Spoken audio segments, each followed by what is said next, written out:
রমজান এলেই হাজার হাজার কোটি টাকা খরচ করত এখানে বাংলাদেশিরা, অথচ এবার নেই সেই আমাদের কাছের মানুষ। তাই সবাইকে ঈদ মোবারক জানাচ্ছি।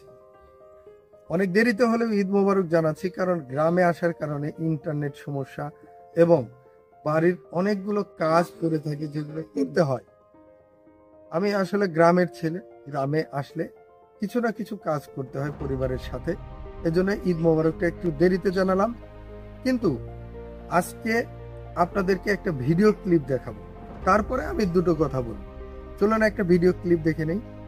ইন্ডিয়ার কতটুকু পড়ছে কিনা পশ্চিমবাংলা মানুষের অনেকটাই পড়ছে। কলকাতা, আমাদের এই বনগা, আমাদের এই টোটাল পেট্রাপোল বর্ডারে যত মানুষ আছে, এই যে যত দেখছেন সবাই কিন্তু আমরা এখানে বাংলাদেশের উপরেই নির্ভর। তারা না আসলে দুটো পয়সা তো ঘরে তো নেওয়া যায় না, বাচ্চা বউ বাচ্চাগুলো সবাই আছে। সেই হিসাব করে দেখতে গেলে সত্যি কথা বলতে অর্থনৈতিক অবস্থা খুবই খারাপ। আমরা অনেক সময় ধরে এখানে বসে আছি, একটা প্যাসেঞ্জার নেই, ইনকাম পত্র খুব খারাপ। এভাবে চললে কিভাবে চলবে? আমাদের তো খুবই অবস্থা খারাপ। বাড়ি বউ বাচ্চা আছে, তাদের নিয়ে সংসার চালানো, পড়াশোনা, বাচ্চাদের খুবই অবস্থা খারাপ। এইখানে বাংলাদেশের পেট্রাপোল চেকপোস্ট বনগাঁ সাব ডিভিশনে মহকুমার মধ্যে 20,000 লোকের রুটি রুজি ডেলি মার খাচ্ছে। তার একটা বিষয় স্পষ্ট যে ভারতের দাদাগিরি আমাদের বাংলাদেশে শেষ হয়ে এসেছে।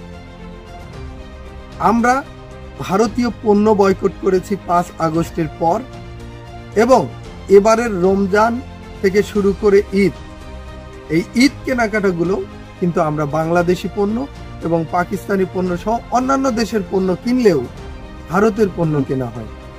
দু একটি বাংলাদেশে ভারতের পণ্য কেনা হলেও সেটি খুবই সামান্য, কারণ ভারতে যে বাংলাদেশের একটা সিংহভাগ মানুষ ঈদ মার্কেট করতে যায় সেটি কিন্তু যায়।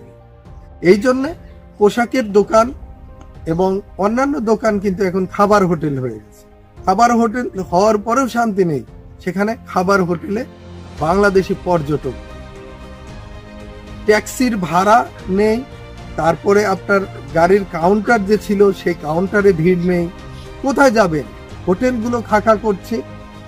এখন ভারতের মানুষজন এই মোদিকে দুষছে, ভারতীয় দালাল যারা আছে, যারা উগ্রবাদী আছে, তাদেরকে দুষছে। কারণ কি? বাংলাদেশ ছাড়া ভারতের এই রাজ্যটি চলতে পারে। এই ভিডিওটি দেখার পর আপনারা আপনাদের মতামত আমাদের কমেন্ট বক্সে জানান। সেই সাথে আপনাদের কাছে অনুরোধ, ভিডিওটি ভালো লাগলে শেয়ার করে দিন।